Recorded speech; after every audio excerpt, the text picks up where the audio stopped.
Okay, so hello everyone. So we are going to continue our video of shares, the chapter which we were studying earlier, shares or accounting for companies. Okay, so up to call in arrears and call in advance we have studied. Call in arrears मतलब क्या होता है, जब कभी company का नुकसान हो जाता है, किसी इंस्टॉलमेंट में कंपनी को पैसा नहीं मिल पाता, then it is known as what, call in arrears. Call in advance मतलब किसी इंस्टॉलमेंट का पैसा पहले ही मिल जाए कंपनी को, then it is known as what, call in advance. So we have studied up to there. Now today we are going to study the special case of pro rata allotment. Pro rata allotment का special case पढ़ेंगे आज हम लोग. तो what is pro rata allotment? Pro rata allotment बता भी चुके हैं पहले. प्रो रेटा अलॉटमेंट क्या होता है? प्रो रेटा अलॉटमेंट का मतलब होता है जब कंपनी इशू करती है शेयर्स को. जैसे कंपनी ने 50,000 शेयर्स इशू करे, कंपनी के पास एप्लीकेशन आ गई 1 लाख. 50,000 शेयर्स इशू करे थे, कंपनी के पास एप्लीकेशन आ गई 1 लाख. मीन्स कंपनी के पास एक्स्ट्रा एप्लीकेशन आ गई 50,000. अब उन एक्स्ट्रा एप्लीकेशन का पैसा भी आया होगा. 50,000 शेयर्स जो ज़्यादा आए हैं उनका पैसा भी ज़्यादा आ गया होगा कंपनी के पास. कंपनी को मिलना चाहिए था सिर्फ 50,000 शेयर्स का पैसा, कंपनी को मिल गया 1 लाख शेयर्स का पैसा. तो कंपनी को एक्स्ट्रा जो पैसा मिल गया है, कंपनी या तो उसको वापस करेगी या तो उसको एडजस्ट करेगी. तो उसी केस को हम लोग बोलते हैं प्रो रेटा अलॉटमेंट. जब कंपनी के पास एक्स्ट्रा एप्लीकेशंस आ जाती हैं, ओवर सब्सक्रिप्शन जब हो जाता है, तो उस केस में कंपनी या तो शेयर होल्डर्स को वापस करती है पैसा, या तो एडजस्ट करती है, या तो दोनों ही करती है. एडजस्ट भी करती है और वापस भी कर देती है. कुछ पैसा एडजस्ट करती है, कुछ पैसा वापस करती है. Then that case is known as what, pro rata allotment. वो सिंपल केस था. अब हम लोग आज पढ़ेंगे स्पेशल केस. स्पेशल केस क्या होता है इसमें देखेंगे हम लोग. इसमें होता है, अभी जब हम लोग क्वेश्चन सॉल्व करेंगे तब समझ में आएगा. तो इसमें एक परफॉर्मा बना दिया है. 50,000 शेयर्स कंपनी ने इशू करे थे, 10 रुपीज़ का एक शेयर था. 10 कैसे डिवाइड हुआ है? 334. ओके, एप्लीकेशन आ गई 1 लाख. 50,000 एप्लीकेशन ज़्यादा आ गई हैं, तो 1 लाख शेयर्स, 1 लाख एप्लीकेशन आ गई. कंपनी के पास शेयर्स थे सिर्फ 50,000. एप्लीकेशन आ जाती हैं 1 लाख की और शेयर्स कितने हैं? सिर्फ 50,000. मीन्स 50,000 एप्लीकेशन ज़्यादा आ गई. अब उन 50,000 शेयर्स का कंपनी ने क्या करा, ये देखते हैं हम लोग. दो केस बनाती हैं, दो केस बना दिए यहाँ पे. 60,000 शेयर होल्डर्स वालों को सिर्फ 30,000 शेयर्स दिए हैं. 40,000 शेयर होल्डर्स को 20,000 शेयर्स दिए हैं. तो 60,000 शेयर होल्डर्स को 30,000 शेयर्स दिए हैं कंपनी ने. तो 30,000 शेयर्स जो नहीं दिए उनका क्या करा कंपनी ने? 30,000 शेयर्स को एडजस्ट कर दिया.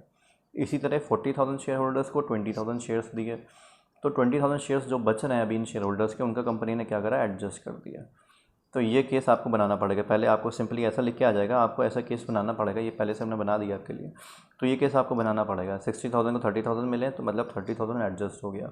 40,000 को 20,000 मिले तो मतलब 20,000 एडजस्ट हो गया. 50,000 एडजस्ट हो गया, 50,000 दे दिए. टोटल हो गया 1 लाख.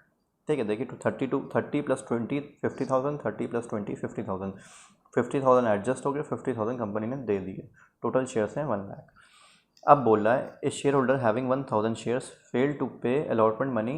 आगे एक चीज़ और लिखेंगे, इज़ इन कैटेगरी 1. एक शेयर होल्डर था जिसके पास 1,000 शेयर्स थे, वो आता है पहली कैटेगरी में. अब इसका मतलब क्या है ये भी हम लोग देखेंगे क्या मतलब है इसका. पहली बार स्पेशल केस होता गया है प्रो रेटा अलॉटमेंट का. एक चीज़ देखिए, समझ लीजिए. जैसे 3,000 आपकी मंथली फ़ीस है स्कूल की 2,600, 2,600 रुपये आपके स्कूल की फ़ीस है मंथली. आप लेके जाते हैं 3,000 रुपीज़. 3,000 रुपीज़ आप लेके जाते हैं, तो आपके बचने चाहिए 400 रुपीज़ आपको मिलने चाहिए वापस. बट स्कूल वालों ने बोल दिया कि अभी पैसे है नहीं चेंज, आप नेक्स्ट मंथ जब आएंगे तो आप पैसा कम दे दीजिएगा. हो सकता है ये केस, तो बिल्कुल हो सकता है, जायज़ है. 2,600 फ़ीस है, 3,000 आप लेके गए.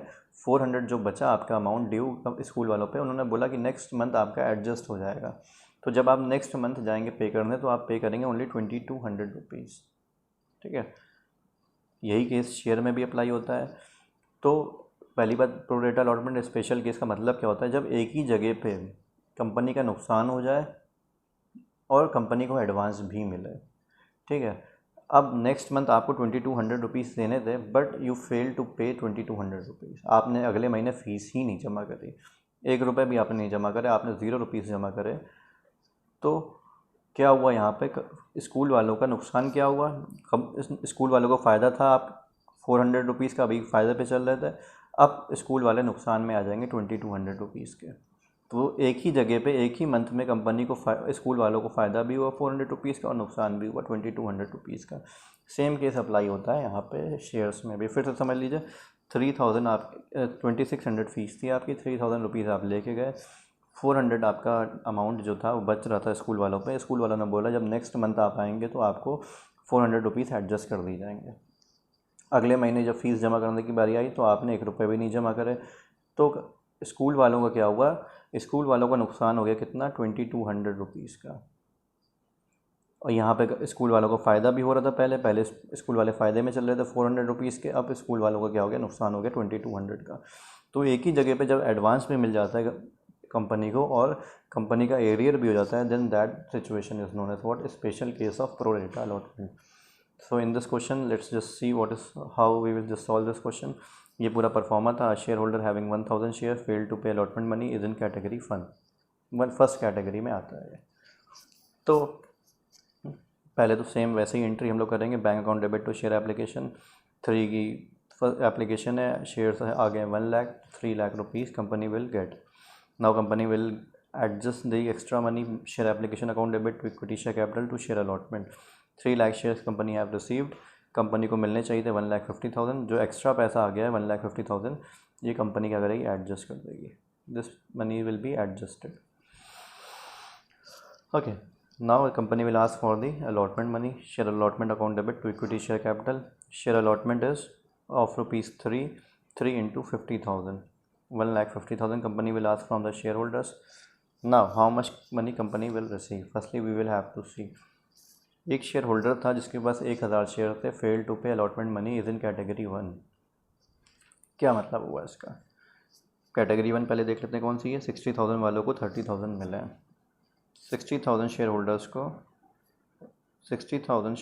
को 30,000 शेयर्स मिले हैं। ये सिचुएशन है फर्स्ट, या कैटेगरी फर्स्ट ये लिखी हुई है इस क्वेश्चन में। तो इसको जब हम लोग 0 मान ले काट दें इसके इस साइड भी इस साइड भी, तो बचा 6:3, और छोटा करेंगे इसको तो हो जाएगा 2:1। ठीक है, तो ये 2:1 जो बच रहा है यहाँ पे, इसका मतलब क्या हुआ, 2:1 का मतलब हुआ हर वो शेयर होल्डर जिसने 2 शेयर्स के लिए अप्लाई करा था उसको 1 शेयर मिला है। 2:1 का मतलब क्या हुआ, हर वो शेयर होल्डर जिसने 2 शेयर के लिए अप्लाई करा था उसको 1 शेयर मिला है। खुद देख लीजिए 60,000 वालों को 30,000 शेयर्स मिले हैं, मतलब ज़्यादा के लिए अप्लाई करा था, शेयर्स मिले हैं कम। तो इससे निकल के क्या आया, इससे निकल के यह है कि हर वो शेयर होल्डर जिसने 2 शेयर्स के लिए अप्लाई करा है उसको 1 शेयर मिला है। एक शेयर होल्डर थे जिनके पास 1000 शेयर्स थे, वो आते हैं कैटेगरी 1 में। इनका देख लेते हैं क्या मसला होता है। इनके पास 1000 शेयर थे, अब जाहिर सी बात है इनको 1000 शेयर मिले थे, ठीक है, इनको 1000 शेयर्स, बहुत ध्यान से सुनिएगा, 1000 शेयर्स क्या हुआ था, इनको मिले थे। अब सिचुएशन फिर से पढ़ते हैं, हर वो शेयर होल्डर जिसने 2 शेयर के लिए अप्लाई करा था उसको 1 शेयर मिला है। 2 शेयर वालों को 1 शेयर मिला है, इनको 1000 शेयर मिले हैं, इनको 1000 शेयर मिले हैं, तो मतलब इन्होंने ज़्यादा के लिए अप्लाई करा होगा, तो ज़्यादा के लिए अप्लाई करा होगा तो 2 × 1 मतलब इन्होंने 2000 शेयर के लिए अप्लाई करा होगा। कैसे निकल के आया है फिर से समझ लीजिए, 1000 शेयर इनको मिले हैं और सिचुएशन कह रही है हर वो शेयर होल्डर जिसने 2 शेयर के लिए अप्लाई करा था उसको 1 शेयर मिला है। इनको 1000 शेयर मिले हैं, तो इन्होंने जाहिर सी बात है ज़्यादा के लिए अप्लाई करा होगा, क्योंकि सिचुएशन यही कह रही है 2 वालों को 1 मिला है, इनको 1000 मिले हैं, तो इन्होंने अप्लाई कितने के लिए करा होगा, 2000 के लिए अप्लाई करा होगा इन्होंने। तो 2000 शेयर्स का पैसा इन्होंने दे रखा था पहले एडवांस, 2000 शेयर्स का पैसा इन्होंने दे रखा था, तो 2000 में 1000 शेयर्स जो इनके थे वो एक्स्ट्रा थे। 2000 शेयर्स में क्या था इनका, 1000 शेयर्स क्या थे, एक्स्ट्रा थे। तो एक्स्ट्रा पैसे इन्होंने कितने दिए थे, इनको देने चाहिए थे सिर्फ 1000 रुपीज़, इन्होंने दिए कितने एक्स्ट्रा 3000 रुपीज़। इनको देना चाहिए था 1000 शेयर्स का पैसा, लेकिन इन्होंने दे दिया 2000 शेयर्स का पैसा। तो इन्होंने कितना एक्स्ट्रा पैसा दिया, 3000 इन्होंने एक्स्ट्रा दिया। कैसे निकला ये, फिर से समझ लीजिए, हर वो शेयर होल्डर जिसको 2 मिलना चाहिए था उसको 1 मिला। इनको मिला कितना, 1000, इनको मिला 1000, इनको मिलना चाहिए था 2000। ठीक है, इनको देने चाहिए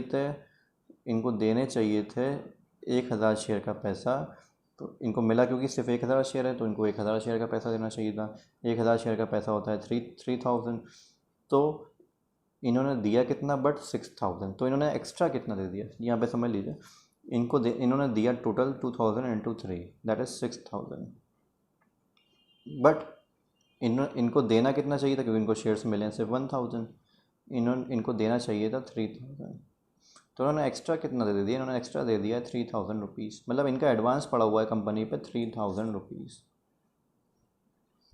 ठीक है, तो यहाँ पर निकल के आ गया इनका एडवांस कितना कंपनी में पड़ा है, एडवांस है इनका 3000 रुपीज़। अब यहाँ पे बोल रहा है यही शेयर होल्डर हैं जिन्होंने अलॉटमेंट का पैसा नहीं दिया है, ये अलॉटमेंट में पैसा नहीं दे पाए, इनके पास 1000 शेयर है। अलॉटमेंट में कितना पैसा नहीं दे पाए, 1000 शेयर है इनके पास, मतलब इन्होंने अलॉटमेंट में एरियर कर दिया, 1000 इंटू अलॉटमेंट कितना का 3 का, तो 3000 रुपये ये नहीं दे पाए। 3000 इनका एडवांस पड़ा था, 3000 रुपये नहीं दे पाए, तो इनका क्या हो गया, पूरा ज़ीरो हो गया, अमाउंट बैलेंस क्या हो गया, ज़ीरो हो गया। जो इनका एडवांस पड़ा हुआ था पहले से इस अमाउंट में, वो यहाँ पे आ गया, दूसरी एंट्री में आके ज़ीरो हो गया। इनका कोई एरियर नहीं बचा, ना कोई इनका एडवांस बचा कंपनी के पास। लेकिन इस क्वेश्चन में इनका एडवांस भी पड़ा हुआ था, एडवांस कितना पड़ा हुआ था 3000, और दूसरी इंस्टॉलमेंट में ये पैसा नहीं दे पाया, तो इनका एरियर हो गया 3000। एडवांस 3000 पड़ा है, एरियर भी हो गया 3000, तो मतलब ज़ीरो बैलेंस बचा इनका अब कंपनी पे। क्लियर हो जाएगा, बिल्कुल ध्यान से सुनेंगे तो बिल्कुल क्लियर हो जाएगा। फिर से यहाँ से सिचुएशन पढ़ते हैं। बोला है एक शेयर होल्डर है जिनके पास 1000 शेयर है, वो अलॉटमेंट का पैसा नहीं दे पाए, अलॉटमेंट मतलब दूसरी इंस्टॉलमेंट का पैसा नहीं दे पाए, वो आते हैं पहली कैटेगरी में। पहली कैटेगरी मतलब क्या है, 60,000 वालों को 30,000 शेयर्स मिले। तो कैटेगरी को कैसे लिखा है, ऐसे लिखा है 60,000 शेयर होल्डर्स को 30,000 शेयर्स मिले हैं, तो इसको 0 0 हटा के काट दिए दोनों साइड के, तो बचा 6:3, और छोटा करा इसको तो 2:1। तो इससे निकल के क्या आया, क्या सिचुएशन बनी, हर वो शेयर होल्डर जिसने 2 शेयर के लिए अप्लाई करा था उसको 1 शेयर मिला है। इन्होंने 2 शेयर के लिए जिन्होंने अप्लाई करा था उनको 1 शेयर मिला है। इनको मिला है 1000 शेयर, इनको मिला कितना है 1000 शेयर। इन्होंने अप्लाई के ज़्यादा करा होगा, क्यों, क्योंकि जिसको 1 मिला है उसने 2 के लिए अप्लाई करा था, जिसको 1 मिला है उसने 2 के लिए अप्लाई करा था, इनको 1000 मिला है, तो इन्होंने ज़्यादा के लिए अप्लाई करा होगा। ज़्यादा कितने के लिए अप्लाई करा होगा, तो 2/1 कर देंगे, या सीधे सीधे रेशियो समझ जाएंगे। डबल के लिए अप्लाई करा था, इन्होंने 2000 शेयर के लिए अप्लाई करा था। तो जब आदमी अप्लाई करता है तो पैसा भी भेजता है एप्लीकेशन के साथ, तो 2000 शेयर्स का इन्होंने पैसा दिया था। 2000 शेयर का पैसा कितना दिया था इन्होंने, 2000 इंटू 3, 6000 रुपीज़ इन्होंने पे करा था। बट इनको एक्चुअल में पे कितना करना चाहिए था, क्योंकि 1000 शेयर कंपनी ने दिए हैं, 1000 शेयर का पैसा पे करना चाहिए था, दे दिया इन्होंने 6000, इनको देना चाहिए था 3000। तो ये 3000 एक्स्ट्रा इन्होंने दिया है, वो कंपनी के ऊपर इनका एडवांस पड़ा हुआ है। कंपनी ने क्या करा, इनको वापस नहीं करा, इनका एडवांस रख लिया। यही 1,50,000 रुपीज़ जो कंपनी ने एक्स्ट्रा रखे हैं, उसमें 3000 इनके एडवांस पड़े हुए हैं, उसी 1,50,000 में 3000 इनके रुपए भी हैं। अब क्या हुआ, अब कंपनी ने अब समझ आगे लिखा है कि इन्होंने अलॉटमेंट का पैसा नहीं दिया। अब जब अलॉटमेंट का पैसा मांगा गया इन्हीं शेयर होल्डर से, तो यही थे जिन्होंने क्या करा कि अलॉटमेंट में पैसा नहीं दे पाए। अलॉटमेंट में इनको देना कितना था ये देखेंगे हम लोग। अलॉटमेंट में इनको देना था 3 इंटू 1000 शेयर्स का पैसा, मतलब 3000 रुपीज़ इनको देना था। 3000 इनका एडवांस पड़ा हुआ, तो 3000 ये नहीं दे पाए, तो इनका बैलेंस बचता है ज़ीरो। ना इनका कोई एडवांस पड़ा है, ना ही कोई इनका एरियर है कंपनी पे। ठीक है, बहुत ही ये क्या है, कह सकते हैं कि बहुत ही समझने वाली चीज़ है ये, क्योंकि ये समझ में नहीं आएगी तो दिक्कत हो जाएगी क्वेश्चन करने में, क्योंकि सारे क्वेश्चन इसी पे डिपेंड करते हैं, इसी सिचुएशंस पे। इस सिचुएशन के एक क्वेश्चन और करेंगे, थोड़ा और बड़ा क्वेश्चन, अच्छा क्वेश्चन करेंगे इसके बाद। पहले ये ध्यान से समझ लीजिएगा, वो नहीं समझ में आया तो बता दीजिएगा कहाँ पे दिक्कत हो रही है, तो वो डाउट क्लियर करा जाएगा। अब ना इनका एडवांस पड़ा है, ना ही इनका कोई एरियर हुआ, मतलब इनका एरियर 3000 था, इनका एडवांस भी 3000 था, तो इनका जो अमाउंट बच रहा है कंपनी पे वो हो रहा है ज़ीरो। कोई पैसा कंपनी को इनको, ना कोई कंपनी इनका पैसा एडजस्ट करेगी, ना ही कोई पैसा कंपनी के ऊपर इनका एडवांस पड़ा हुआ है। अब बारी आती है पैसा मिलने की दूसरी इंस्टॉलमेंट के, तो 1,50,000 कंपनी मांग रही है, तो कंपनी के पास ऑलरेडी 1,50,000 पड़ा हुआ है। 1,50,000 ऑलरेडी कंपनी के पास क्या है, ऊपर एडजस्ट हुआ है पैसा दूसरी इंस्टॉलमेंट के लिए। 1,50,000 मांग रही है, 1,50,000 पहले से पड़ा हुआ है, तो कोई पैसा यहाँ पे नहीं आएगा, 0 रुपीज़, 1 भी रुपये यहाँ पे नहीं आएंगे। क्यों नहीं आएंगे, क्योंकि कंपनी को मिलना चाहिए था 1,50,000 रुपीज़, और कंपनी को पहले ही मिल चुका है 1,50,000 रुपीज़ एक्स्ट्रा, तो इस एंट्री में 1 भी रुपये कंपनी को नहीं मिलेगा। ठीक है, तो ये थी special case of pro rata allotment की, कि एक क्वेश्चन था, एक छोटा सा एक परफॉर्मर था, ये समझ लेंगे तो आगे क्वेश्चन फिर सॉल्व करने में आसानी होगी। अगर ये नहीं समझ में आएगा तो फिर आगे क्वेश्चन करने में बहुत दिक्कत हो जाएगी। सिर्फ सिचुएशन होती है पूरी कैटेगरीज़ की, कौन सा शेयर होल्डर किस कैटेगरी में आ रहा है, उसके कितने रुपए कंपनी पे एडवांस पड़े हैं। और प्रो रेटा स्पेशल केस होता क्या है, यही होता है कि एक शेयर ऐसा शेयर होल्डर आ जाते हैं, कुछ ऐसे शेयर होल्डर आ जाते हैं जिनका कंपनी पे एडवांस भी पड़ा होता है और वो आगे आने वाली इंस्टॉलमेंट में कंपनी को पैसा भी नहीं दे पाते, एरियर भी हो जाता है उनका। मतलब एडवांस भी कंपनी में पड़ा होता है और उनका कंपनी के ऊपर एरियर भी हो जाता है, दोनों ही केस एक जगह पे आ जाते हैं। तो वो होता है प्रो रेटा अलॉटमेंट का स्पेशल केस। ओके, सो जो बची हुई आखिरी एंट्री वो वैसी सेम होगी। Share first call account debit to equity share capital 4 से मल्टीप्लाई कर देंगे 50,000 को, then bank account debit to share first and final call, उसका पैसा भी आ जाएगा, उसमें कोई डिफरेंस नहीं है, वैसे ही होगी same to same. Okay, so this was the video, complete video of pro rata allotment special case. Watch this very carefully, understand it very carefully, because this video is very very important. इसी base पे आपके boards में question आते हैं। Okay, thank you.